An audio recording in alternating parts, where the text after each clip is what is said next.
अस्सलाम वालेकुम, कैसे हैं आप सब लोग। उम्मीद करती हूँ आप लोग सब खैरियत से होंगे। हम भी अल्हम्दुलिल्लाह बिल्कुल खैरियत से हैं।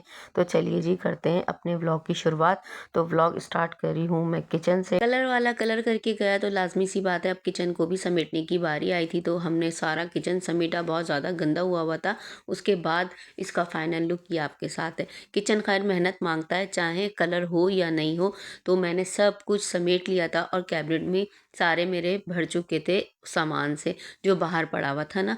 कलर होता है तो सारा सामान बाहर ही होता है, तो इस वजह से अब ये मेरा फाइनल लुक है किचन का। स्लीप वगैरह माशाल्लाह सब कुछ चमक रहे हैं और जगमगाता हुआ किचन हर एक की जान होता है और काम करने का भी दिल चाहता है। यहाँ पर खाने का टाइम हो चुका था, तो खाने में मैंने बनाई हुई थी रशियन सैलेड, क्योंकि दिल चाह रहा था। और उसके बाद यहाँ पर फ्राइज़ काटे हुए थे, तो फ्राइज़ के अंदर मैंने कुटी हुई मिर्चें, कॉर्नफ्लोर, नमक ये ऐड कर लिया था और फ्राइज़ को फ्राई होने के लिए छोड़ दिया था। उसके बाद मैंने यहाँ पर टिक्का बनाया हुआ था बोटियों का, चिकन की बोटियों का, और उसमें बारबेक्यू का धुआं दिया हुआ था, जो आप लोगों के साथ शेयर कर रही हूँ। धुआं अभी भी निकला। और यहाँ गार्लिक सॉस थी, उसके अंदर मैंने डाला हुआ था मायोनीज थी, दही था, कुटी मिर्चें थी, केचप था, गार्लिक था, कुछ काली मिर्चें थी, ये सारी चीज़ें थी और बाकी इंग्रेडिएंट्स भी थे। यहाँ पर मैंने खीरे कट करके रख लिए थे, साथ में था सैलेड पत्ता, क्योंकि मुझे बारबेक्यू रोल बनाने थे।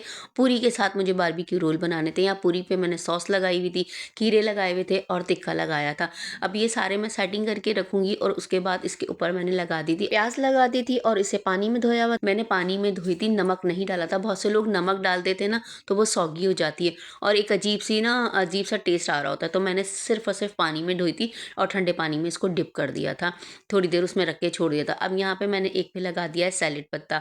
अच्छा, मैंने चेंज तरीके से बनाए थे, किसी के अंदर सैलेड पत्ता नीचे था, किसी के ऊपर था। और यहाँ पर रख दिए थे मैंने फ्राइज़ रखने के बाद अब हम करेंगे इसको रोल, तो हमारा ये बारबेक्यू रोल तैयार हो जाएगा।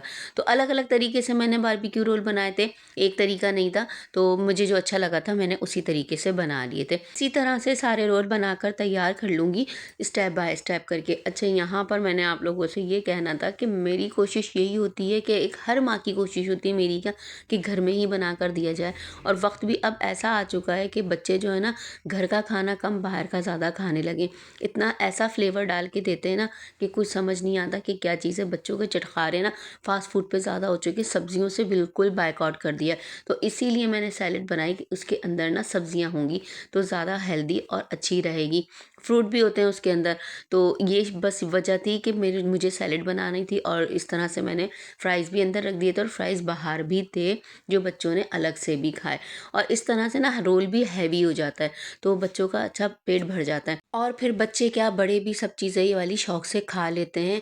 और ये होता है कि बाहर की चीज़ें, अच्छे रेस्टोरेंट वगैरह जाने की मैं बात नहीं कर रही, छोटी मोटी जगहों की चीज़ों से अवॉइड करना चाहिए। और जी यहाँ पर हमारे बन चुके थे सारे रोल और ये है जी हमारे सारे रोलों की फाइनल लुक, जो आप लोगों के साथ शेयर कर रही हूँ। होममेड पूरी, होममेड सारा मसाला था।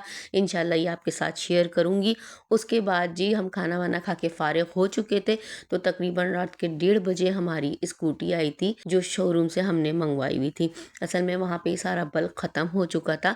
A11 स्कूटी थी हमारी, तो हमने ये मंगवाई थी। जब बल्क उतरा है तो फिर ये हमारे पास पहुँची थी। हमने किसी के रेफरेंस से मंगाई थी और इन भाई ने हमें बहुत अच्छे तरीके से इसके फ़ीचर्स वगैरह समझाए थे, वो मैं आप लोगों के साथ ज़रूर शेयर करूँगी।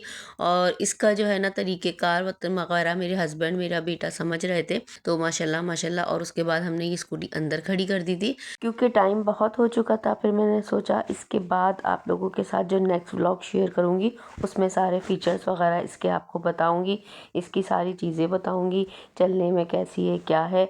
तो और बकाया मैं आप लोगों के साथ जो रिव्यू ऑथेंटिक जो वहाँ के शोरूम्स के होते हैं ना, वो शेयर करूँगी।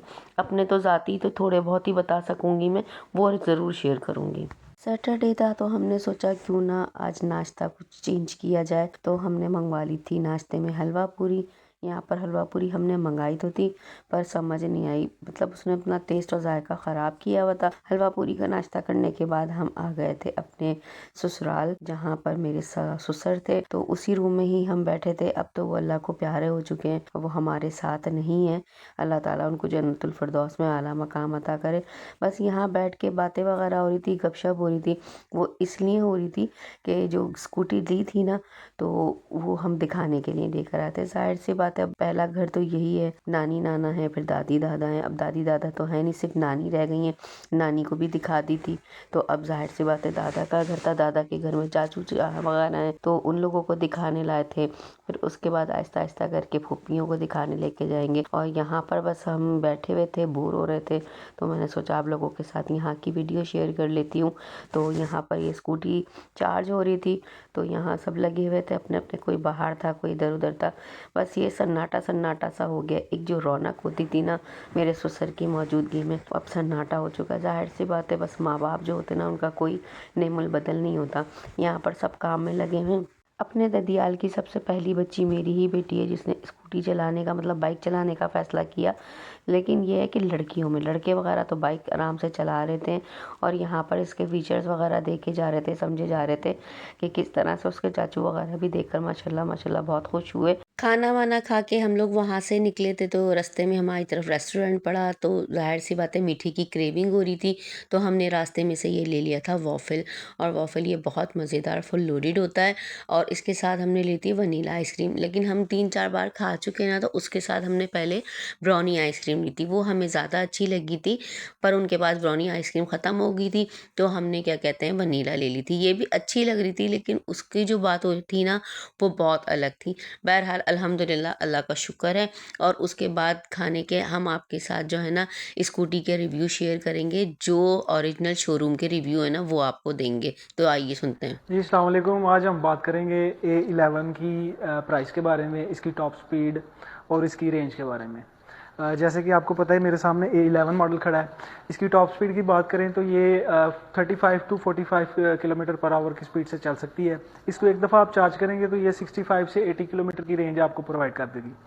उसके अलावा कुछ फीचर्स की बात करूं मैं, इसमें 1000 वाट की मोटर है।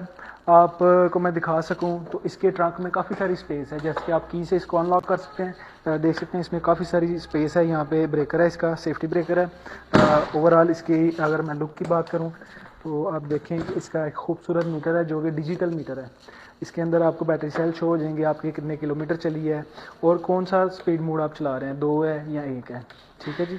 उसके अलावा इसकी हम सिक्योरिटी फीचर्स की बात करें तो आप अगर रिमोट से इसको लॉक करते हैं तो इसके टायर जो है वो जैम हो जाते हैं। इसके टायर जैम हो जाते हैं, अगर आपने हैंडल लॉक नहीं किया हुआ तो फिर भी आप इसको अच्छे आराम से लॉक करके जा सकते हैं बेफिक्र होकर। एक तो ये सायरन जाएगी, दूसरा इसके टायर जैम ही, आप कोई भी इसको ना चला के लेके नहीं जा सकता। तीसरा इसमें हैंडल लॉक की ऑप्शन है। इसको चाबी को अगर अंदर प्रेस करें, हम अंदर प्रेस करके लेफ्ट करके दिखाएं तो इसके अंदर हैंडल लॉक भी मौजूद है। और बैटरी की बात करें 65 टू 80 किलोमीटर चलेगी। ये A11 मॉडल है, खासकर बच्चों के लिए, हमारी बहनों के लिए। एक लाइट वेट है, एक आम नॉर्मल 70 के वेट जितना इसका वेट है।